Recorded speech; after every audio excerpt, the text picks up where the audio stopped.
Tu veux savoir qui contrôle vraiment les gangs en Haïti? Ce ne sont pas les jeunes qui tirent, mais les bourgeois qui payent. Et aujourd'hui, on va dévoiler le système. En Haïti, tout le monde parle des gangs, mais personne ne parle de ceux qui les financent réellement. Parce qu'il existe un réseau, un cercle fermé, une élite économique composée de grandes familles, de groupes d'affaires, de barons économiques, qui ont façonné le pays depuis 40 ans.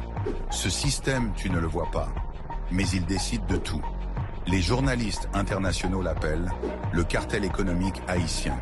Ces familles contrôlent les ports privés, les banques, les importations, les routes commerciales, la douane, les carburants, la nourriture, les marchés publics.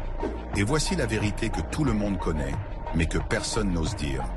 Un gang n'existe pas sans financement. Un chef de gang n'achète pas tout seul des fusils à 3000 $. Les armes arrivent par les ports, et les ports appartiennent à des familles privées.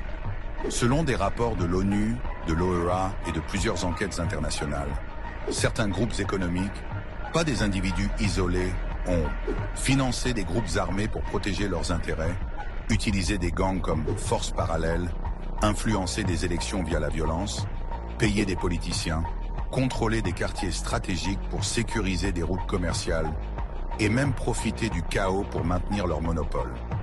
Ces groupes, dans les enquêtes internationales, sont classés selon 3 catégories. 1.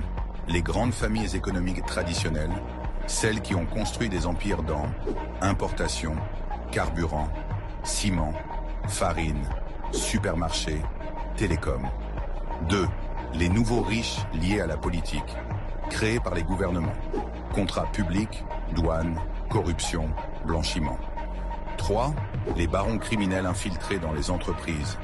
Ils utilisent leur société pour importer des armes, blanchir l'argent du kidnapping, financer des gangs locaux. Dans plusieurs rapports, on voit la même phrase. Les gangs ne sont pas autonomes. Ils sont alimentés par des acteurs économiques et politiques. Pendant que le peuple souffre, que les jeunes meurent, que la capitale brûle, que la famine avance, ces groupes gagnent encore plus d'argent. Pourquoi? Parce que le chaos est leur business. Dans le chaos, il n'y a pas de contrôle fiscal, pas de concurrence, pas de justice, pas d'État. Le chaos, c'est leur richesse. La misère, c'est leur opportunité. La souffrance du peuple, c'est leur stratégie. Jeunes, jeunes, jeunes, écoutez-moi bien. Tant que vous ne comprendrez pas ce système, Haïti restera une prison sans barreaux. Ce n'est pas seulement la politique. Ce n'est pas seulement les gangs. C'est une machine économique qui utilise les gangs comme outil. Et si la jeunesse reste silencieuse, alors rien ne changera. Mais si la jeunesse se réveille, le système tombe. Partage cette vidéo. Fais-la tourner partout. Commente. Je me réveille si tu refuses de rester prisonnier d'un système qui te détruit.